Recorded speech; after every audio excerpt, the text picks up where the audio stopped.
ચલો તો આપણે હવે આમાં ક્વેશ્ચન્સ જોઈ લઈએ. અહીંયા લખેલું છે હવાનો એક પરપોટો ગોળાકાર સપાટીથી કયા અંતરે દેખાશે જો તેની સપાટી બહિર્ગોળ હોય અથવા તો અંતર્ગોળ હોય. ધ્યાનથી જુઓ, બહિર્ગોળ સપાટી આ પ્રમાણે બતાવેલી છે, બરાબર. અને કારણ કે આ માધ્યમ છે 1.5 વક્રી ભવનાંકવાળું, તો આ સપાટીને આપણે બહિર્ગોળ કહી શકીએ. અને કારણ કે માધ્યમ 1.5 અહીંયા આપેલું છે અને આ સપાટી કેવી છે? અંતર્ગોળ સપાટી છે, બરાબર. તો વસ્તુ જો અંદર પડી હોય તો આપણને ખ્યાલ છે કે ધ્રુવથી વસ્તુ અંતર તમને આપી દીધેલું છે 3 સેન્ટીમીટર, જે આપણા માટે u બરાબર -3 બની જશે. અને આના માટે જો આપણે વક્રતા ત્રિજ્યા માપીએ જે 5 સેન્ટીમીટર આપેલી છે, હવે જો પ્રકાશનું કિરણ આમ જાય છે, તમારે ધ્રુવથી આ દિશામાં r માપવા માટે જવું પડ્યું, તો ઊંધી દિશામાં જવું પડ્યું, r કેવી મળે? નેગેટિવ મળે.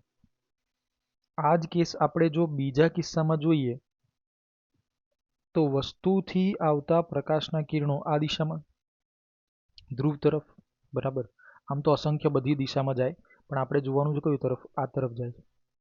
તો આ જ બિંદુથી તમારે આગળ જવું પડ્યું C તરફ, એટલે કે r માપવા માટે. જો જે 5 સેન્ટીમીટર આપેલું છે ને, તો બંનેની ડાયરેક્શન સેમ હોવાથી r બરાબર કેવી મળશે? અહીંયા r બરાબર તમને મળી જશે +5 સેન્ટીમીટર, બરાબર. આને આપણે ધ્યાનમાં રાખીશું, બીજા કિસ્સામાંની જરૂર પડશે. હવે પ્રકાશના કિરણો નીકળે છે અને પછી એ વક્રીભવન પામ્યા બાદ, કારણ કે ઘટમાંથી પાતળા માધ્યમમાં જાય છે, વક્રીભવન પામ્યા બાદ તમારી પાસે આવે છે. તો એના માટે આપણે શું શોધવાનું કીધેલું છે? કયા અંતરે દેખાશે વસ્તુનું પ્રતિબિંબ. તો આ કયા અંતરે દેખાશે એટલે કે અહીંયા ઇમેજ ડિસ્ટન્સ પૂછ્યું છે, તો ઇમેજ ડિસ્ટન્સ એટલે v મેળવવાનું છે. તો જો આપણને ખ્યાલ છે કે ભાઈ μ2/v -μ1/u બરાબર μ2 -μ1/r. આ સમીકરણ આપણું તૈયાર હતું જ. તો એની અંદર μ2 બરાબર 1 છે અને વસ્તુ અંતર પ્રતિબિંબ અંતર જે આપણે શોધવાનું છે ફર્સ્ટ કેસની અંદર, માઇનસ μ2/u અને μ2 -μ1 એટલે કે μ2 -μ1/r, જે આપણે કીધું હતું ને -5 મળશે પહેલા કિસ્સામાં. મેથેમેટિકલ બધા સ્ટેપ્સ લગાવીને કેલ્ક્યુલેશન્સ કરીએ તો તમારો જવાબ શું આવી જશે? -2.5 સેન્ટીમીટર. નેગેટિવ આવવાનો મતલબ છે કે ધ્રુવથી ઓબ્જેક્ટ તરફ પાછા જવું પડશે, બરાબર. એટલે સેમ ડાયરેક્શનમાં, એટલે કે માધ્યમની અંદર જ આ વસ્તુનું પ્રતિબિંબ મળે છે. પ્લસ મળ્યું હોત, ધારો કે આ આન્સર પ્લસ મળ્યું હોત, તો ધ્રુવથી પ્રકાશના કિરણોની દિશામાં આગળ વધવું પડ્યું હતું. પણ નેગેટિવ મળ્યું છે તો પ્રકાશના કિરણની વિરુદ્ધ દિશામાં તમારે 2.5 સેન્ટીમીટર જવું પડ્યું. ક્લિયર છે? બીજા કિસ્સામાં સેમ આપણે બધો ઇન્ફોર્મેશન લગાવીશું, પણ કારણ કે હવે આ અંતર્ગોળ અરીસો છે, લેન્સ છે, વસ્તુ અહીંયા પડી છે, પ્રકાશના કિરણો આમ આવી રહ્યા છે, તો સેમ ડાયરેક્શનમાં અહીંયા આગળ વધીએ, બરાબર.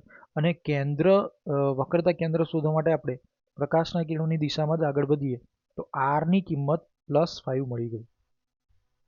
ખાલી એક નાનકડો ચેન્જ છે પ્રીવિયસ કેસ કરતા. એટલે આપણી જોડે શું બનશે? 1 એટલે કે μ2/v ફાઇનલ ઇમેજ -μ1/u. હવે જો u હંમેશા નેગેટિવ આવી રહી છે કારણ કે વસ્તુ વાસ્તવિક છે, એના બરાબર μ2 -μ1/r, જે અહીંયા r કેવી મળી? પોઝિટિવ. બધી કિંમતો અહીંયા એપ્લાય કરીએ અને પછી મેથેમેટિકલ સ્ટેપ્સ કરીએ એટલે તમારો જવાબ શું આવી જાય? -5/3 સેન્ટીમીટર અથવા તો -1.66 સેન્ટીમીટર. ક્લિયર છે બેટા? આટલી વસ્તુ ક્લિયર થઈ ગઈ હશે. જો આ જ વસ્તુમાં સમતલ સપાટી આપેલી હોત તો, બરાબર, જો સમતલ હોત તો r બરાબર શું બને? ઇન્ફાઇનાઇટ. તો ઇન્ફાઇનાઇટ બને તો 1/∞ શું થઈ જશે? તો કે 0. એટલે કે હવે 1/v બરાબર શું મળશે? -1/2, એટલે કે v બરાબર શું મળી જાય? -2 સેન્ટીમીટર, બરાબર. આ રીતે તમને આન્સર મળી શકે. ચલો બેટા બીજો ક્વેશ્ચન જોઈએ. એક તમને આ રીતે ગોળો આપેલો છે, માધ્યમ છે, બરાબર, ઘટ માધ્યમ છે ગોળો, જેનો વક્રીભવનાંક μ આપેલો છે. સમાંતર કિરણપુંજ તેની પર આપાત થયો અને વક્રીભવન પામીને તેની બીજી તરફની સપાટી પર કેન્દ્રિત થયો છે. આપેલ સપાટીના વક્રીભવનાંકનું મૂલ્ય શોધો. એટલે કે આપેલ માધ્યમના વક્રીભવનાંકનું મૂલ્ય શોધો. મ્યુ શોધવાનું કીધેલો છે. હવે હવા છે તો આપણા માટે μ1 બરાબર શું થઈ ગયું? 1 થઈ ગયું. μ1 એટલા માટે કારણ કે તેમાંથી પ્રકાશના કિરણો આવી રહ્યા છે. ઓકે, આપણી જોડે ફોર્મ્યુલા શું છે ભાઈ? μ2 divide by V minus μ1 divide by U બરાબર μ2 માઇનસ μ1 ડિવાઈડ બાય આર. આ ફોર્મ્યુલાની અંદર જોઈએ તો μ2 બરાબર તો મ્યુ છે જ, બરાબર.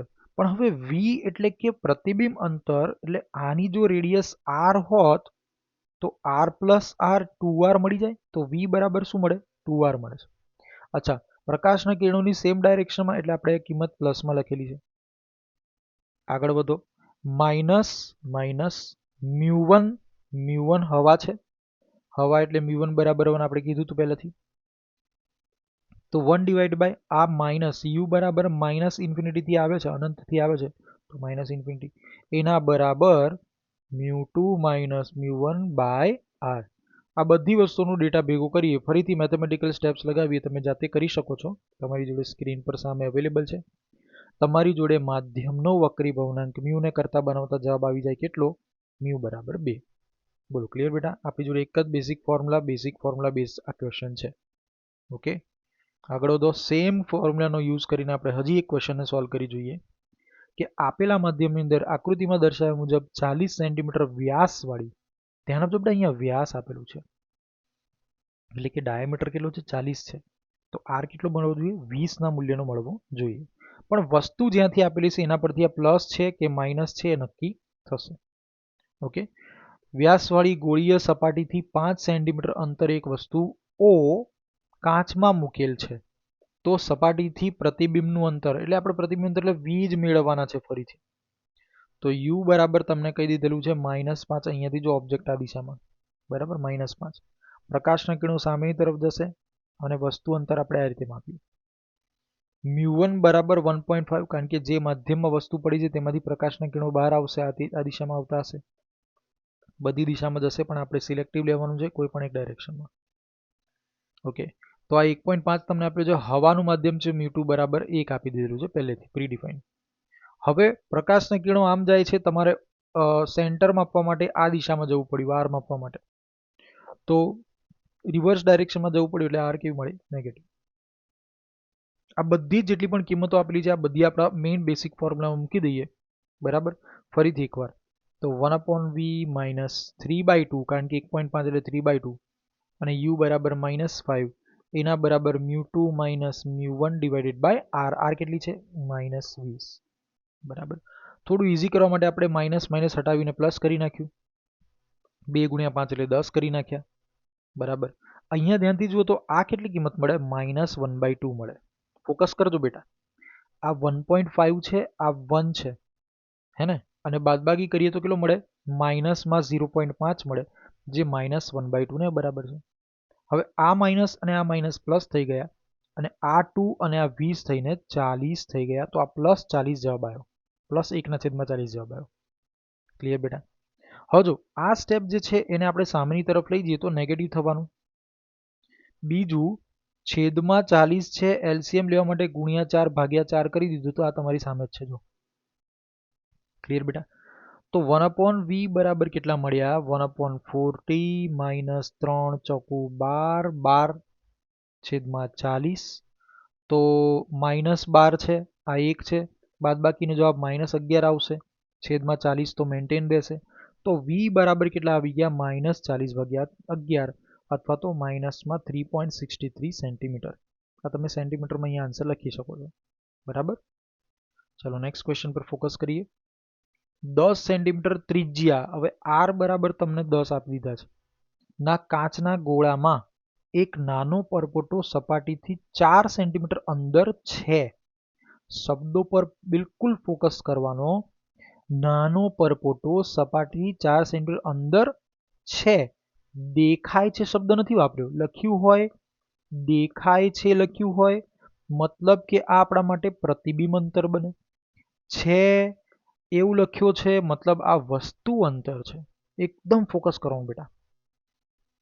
બહારથી જોતા પરપોટાની આભાસી ઊંડાઈ એટલે કે પ્રતિબિંબ અંતર કેટલું મળશે, આ શોધવાનું છે, બરાબર. જેમ જેમ ક્વેશ્ચન તમે રીડ કરતા જાઓ તેમ તેમ ડેટા તમે સાઈડમાં ક્યાંક લખતા જશો તો તમારા માટે બહુ જ ઇમ્પોર્ટન્ટ થઈ જશે. ફોર એક્ઝામ્પલ, અત્યારે ધારો કે હું ડેટા લખું, 8 સેન્ટીમીટર ત્રિજ્યાના કાચના ગોળો, એટલે આર બરાબર અત્યારે મૂલ્યમાં હું 10 સેન્ટીમીટર લખી દઉં તો ચાલી જાય, પ્લસ માઇનસ પછી વિચારીશું, બરાબર. બીજું તમને કીધેલું છે નાનો પરપોટો સપાટીથી 4 સેન્ટીમીટર અંદર છે. હવે યુ બરાબર તમને ખબર છે અત્યારે 4 સેન્ટીમીટર પ્લસ માઇનસ પછી 4 સેન્ટીમીટર લખીએ. ત્રીજું તમને આપેલું છે એમાં ક્વેશ્ચનમાં આભાસી ઊંડાઈ શોધો, એટલે કે તમારે વી શોધવાના છે, પ્રતિબિંબ અંતર શોધવાનું છે. નેક્સ્ટ, જ્યાં વસ્તુ પડી છે એ માધ્યમની વાત કરીએ તો મ્યુ1 બરાબર તમને 1.5 આપે છે. એકચ્યુઅલી તમારે મ્યુ1 લખી દેવું જોઈએ, બરાબર.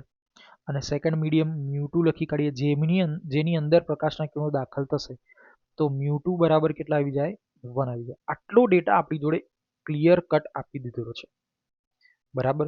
હવે ખાલી આપણે શું કરવાનું છે, તો આપણી જોડે જે બેસિક ફોર્મ્યુલા છે એની અંદર બધી જ ઇન્ફોર્મેશન એડ કરી દઈએ, આપણું કામ એકદમ ઇઝી. ચાલો, કીધેલું છે મ્યુ2 ડિવાઈડ બાય વી. મ્યુ2 એટલે કેટલા? 1. વી શોધવાના છે. માઇનસ મ્યુ1 એટલે 1.5, એટલે હું અહીંયા લખું છું 3 ડિવાઈડ બાય 2. યુ એટલે કેટલા? તો કે 4. હવે આપણે જાણીએ છીએ કે યુ શોધવા બેસીએ તો યુ હંમેશા કેવું થાય ખબર છે? પ્રકાશના કિરણો આમથી આમ આવવાના. ઓકે, તો આપણે આ દિશામાં પ્રકાશના કિરણો આવે. હવે આપણે સપાટીને અહીંયા ધ્રુવ તરીકે લઈએ તો આપણે ઊંધી ડાયરેક્શનમાં જવું પડે ને વસ્તુ અંતર માપવા માટે. તો યુ ઇઝ ઓલવેઝ નેગેટિવ આવશે. અચ્છા, હવે આર નેગેટિવ છે કે પોઝિટિવ ચેક કરી લઈએ. પ્રકાશના કિરણો આ દિશામાં જાય છે. આ વક્ર સપાટીનું કેન્દ્ર તમે અહીંયા આ દિશામાં કંઈક માપવા જશો તો વિરુદ્ધ દિશામાં જવું પડ્યું, એનો મતલબ કે આર પણ આપણા માટે કેવી આવી જશે? નેગેટિવ આવી જશે. ક્લિયર? આ રીતે ધ્યાનથી કામ કરવાનું, 1 બાય 1, સ્ટેપ બાય સ્ટેપ. હવે આપણે પાછા ફોર્મ્યુલા પર જતા રહીએ. u2 બાય વી હતા ને, જો u2 by V minus u1, તો u1 3 બાય 2 લખ્યા, ડિવાઈડ બાય યુ કિંમત કેટલી? -4, તો લખી કાઢી -4. ક્લિયર? એના બરાબર મ્યુ2 માઇનસ મ્યુ1 ડિવાઇડેડ બાય આર. હવે આર કેટલી છે ભાઈ? -10, તો -10 લખી કાઢ્યા. બધું કેલ્ક્યુલેશન ફરીથી આપણે કરીએ. શાંતિથી ઘરે બેઠા જ્યારે તમે વિડીયો જોતા હો ત્યારે કેલ્ક્યુલેશન જાતે કરવાનો ટ્રાય કરવાનો. એમ નહીં કે એમાં સ્ક્રીન પર લખેલું છે એટલે સાચું જ હશે એમ માનીને નહીં કરવાનું. આપણે જાતે ટ્રાય કરવાનો. જેટલું તમે જાતે ટ્રાય કરશો એટલું તમને વધારે આવડશે. ઓકે, તો આપણી જોડે આન્સર આવી ગયો માઇનસમાં 160 ભાગ્યા 52. ભાગાકાર કરવા જાઓ તો માઇનસમાં 80 ભાગ્યા 26, અથવા હજી તમે આને લખી શકો છો માઇનસમાં 40 ભાગ્યા 13. તો 13 તરી 39 થાય, એટલે આપણો થોડો જો જવાબ લાવવા બેસીએ તો અપ્રોક્સિમેટલી આટલો જવાબ આવે, બરાબર. તો બેમાંથી તમે એક જવાબ લખી શકો છો, -40 ભાગ્યા 13 સેન્ટીમીટર અથવા તો માઇનસમાં 3 સેન્ટીમીટર. ખ્યાલ આવી ગયો બેટા? એકદમ ઇઝી. ચલો નેક્સ્ટ ક્વેશ્ચન પર ફોકસ કરીએ. આના જેવો જ લગભગ સેમ ફોર્મ્યુલા પર ડિપેન્ડ, આ તમે જાતે વિચારીને પણ કરી શકો છો. એક બિંદુવત વસ્તુને આકૃતિમાં દર્શાવ્યા મુજબ ઓ બિંદુ પર મૂકેલ છે. જો બેટા આ રહ્યું ઓ બિંદુ, કેટલા છે? ધ્રુવથી આ દિશામાં 15 સેન્ટીમીટર અંતરે આપેલ છે. ગોળાકાર કાચની સપાટીની વક્રતા ત્રિજ્યા 30 છે, એટલે કે અહીંયાથી તમે આ ડાયરેક્શનમાં જાઓ તો 30. વિચારો કે આ વસ્તુ આ દિશામાં, બરાબર. તમે વિચારો હંમેશા બધા અંતરો કેવી રીતે માપવાના છે? આપણે પ્રકાશના કિરણની વિરુદ્ધ દિશામાં માપવાના છે. અને સ્ટાર્ટ ક્યાંથી કરવાનું છે? ધ્રુવથી સ્ટાર્ટ કરવાનું. તો વસ્તુ અંતર હંમેશા, જો પ્રકાશના કિરણો આ દિશામાં, વસ્તુ અંતર તમે નેગેટિવમાં માપી, પણ આર કેવી માપી? પ્રકાશના કિરણની દિશામાં, તો આર પોઝિટિવ આવી જશે, આર ધન આવી જશે. અને યુ કેવી આવશે? તો કે નેગેટિવ આવશે. આટલું તમે સમજણ પહેલા ક્લિયર કરો. સંજ્ઞા પદ્ધતિ હું દરેક દાખલાની અંદર તમને ફરીથી સમજાવીશ, દરેક પ્રોબ્લેમની અંદર સમજાવીશ, જેથી કરીને સંજ્ઞા પદ્ધતિ તમારા માઇન્ડમાં ફિટ થઈ જાય. હું ઈચ્છું છું સંજ્ઞા પદ્ધતિ તો તમને આવડવી જ જોઈએ, બરાબર. ચાલો આપણો બેસિક ફોર્મ્યુલા પર પાછા આવી જાઓ. બેસિક ફોર્મ્યુલા આપણે આપણું જોઈએ મ્યુ2 બાય વી માઇનસ મ્યુ1 બાય યુ બરાબર મ્યુ2 માઇનસ મ્યુ1 ડિવાઈડ બાય આર. બધી જ ડિટેલ્સ આપણી જોડે ક્લિયર છે. ના હોય તો ફરીથી ક્વેશ્ચન વાંચતા જવાનું, ડિટેલ્સ લખતા જવાનું. ફોર એક્ઝામ્પલ, ફરીથી એકવાર ક્વેશ્ચન વાંચો. બિંદુવત વસ્તુને આકૃતિમાં દર્શાવ્યા મુજબ ઓ બિંદુ પર મૂકેલ છે. તો ઓ બિંદુ પર નજર કરવા જઈએ તો યુ એટલે કે વસ્તુ અંતર તમને ધ્રુવથી માપવા જાઓ છો આ ડાયરેક્શનમાં, તો માઇનસમાં 15 મળવી જોઈએ ને, તો -15 સેન્ટીમીટર. ક્લિયર છે બેટા? ઓકે. ગોળાકાર કાચની સપાટીની વક્રતા ત્રિજ્યા, ગોળાકાર ગોળાકાર કાચની સપાટીની વક્રતા ત્રિજ્યા 30 સેન્ટીમીટર આપેલી છે, એટલે આર બરાબર માઇનસ આવે પ્લસ આવે પ્લસ 30 સેન્ટીમીટર. આ ડેટા ક્લિયર છે? ઓકે, બાકીની ઇન્ફોર્મેશન આપણે જાતે જ સમજી શકીએ છીએ. જેમ કે આ હવાનું માધ્યમ છે, વસ્તુ ક્યાં પડી છે? હવાના માધ્યમમાં. તો μ1 બરાબર 1 બની જશે અને μ2 બરાબર કાચ એટલે આપણે ધારી લઈએ છીએ 1.5 હશે. ક્લિયર એકદમ? ચાલો આગળ વધીએ. હવે આ કિસ્સાની અંદર જો ફોર્મ્યુલા પ્લેસ કરી દઈએ તો ફોર્મ્યુલા આપણો બેઝિક બધાને યાદ જ છે. μ2 બરાબર 1.5 જે અત્યારે લખ્યો.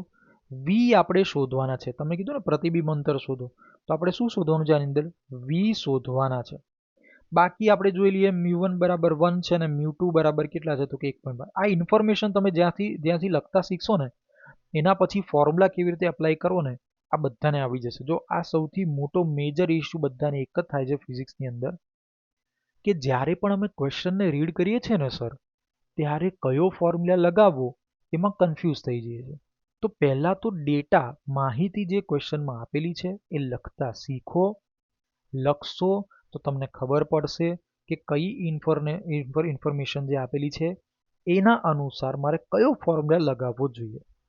અત્યારે તો આપણે જે ટોપિક ચાલે છે એનો ફોર્મ્યુલા એક જ સિંગલ ફોર્મ્યુલા છે, એટલે એના પર આપણને ખ્યાલ આવી જશે કે અપ્રોચ કેવી રીતે લગાવવો. બરાબર, એ આપણને સીધો ખબર પડશે કે આ એપ્રોચ લાગશે. પણ ઘણા બધા બચ્ચાઓ આમાં કન્ફ્યુઝ થઈ જાઓ છો તમે કે કયો ફોર્મ્યુલા લગાવો. હવે તમે પહેલાં એને સમજો ક્વેશ્ચનને. આના માટે આપણી જોડે ખાલી 1 જ મિનિટ મળશે બેટા. 180 પ્રશ્નો ફિઝિક્સના 180 મિનિટમાં કરવાના છે. તો પર ક્વેશ્ચન તમને 1 જ મિનિટ મળવાની છે. 1 મિનિટ એટલે આપણી જોડે 60 સેકન્ડ અવેલેબલ છે. 60 સેકન્ડમાં પ્રશ્નને વાંચો, સમજો, બરાબર, એનો એપ્રોચ લગાવો અને પછી આન્સર કેલ્ક્યુલેટ કરીને લખવાનો. આમાં ખરેખર ટાઈમ જતો જ રહે. તો 1 મિનિટ આપણા માટે એકચ્યુઅલી સફિશિયન્ટ નથી. પણ જેટલી વધારે પ્રિપેરેશન કરશો, યાદ રાખજો, જેટલી વધારે પ્રેક્ટિસ કરશો એટલું તમને આમાં સફળતા મળશે બેટા. બરાબર, ચાલો ફરીથી એનો એ જ ફોર્મ્યુલા લગાવી દઈએ. ફરીથી બધી ઇન્ફોર્મેશન આની અંદર આપણે એડ કરી દીધી. બરાબર, બધી ઇન્ફોર્મેશન એડ કરી દીધી, કેલ્ક્યુલેશન કરી દીધા મેથેમેટિકલ. તમારો જવાબ આવી ગયો v બરાબર -30 સેન્ટીમીટર. હવે જ્યારે તમે ઓપ્શન્સને જોશો, આમાં 4 ઓપ્શન આપેલા હશે. 30 સેન્ટીમીટર ડાબી બાજુ, 30 સેન્ટીમીટર જમણી બાજુ, પછી બીજો કોઈ ઓપ્શન હશે 15 કે 12 સેન્ટીમીટર એ જમણી બાજુ ડાબી બાજુ એ રીતે આપેલા હશે. બરાબર, તો તમે ધ્યાનથી વિચારવા જાઓ તો અહીંયા માઇનસ આપેલું છે. માઇનસ એટલે ધ્રુવથી તમારે વસ્તુની તરફ પાછા જવાનું. ધ્રુવથી તમારે વસ્તુ તરફ પાછા જવાનું. બરાબર, તો માઇનસમાં 30 એટલે 30 સેન્ટીમીટર તમને ડાબી બાજુ મળી જશે. 30 સેન્ટીમીટર ડાબી બાજુ.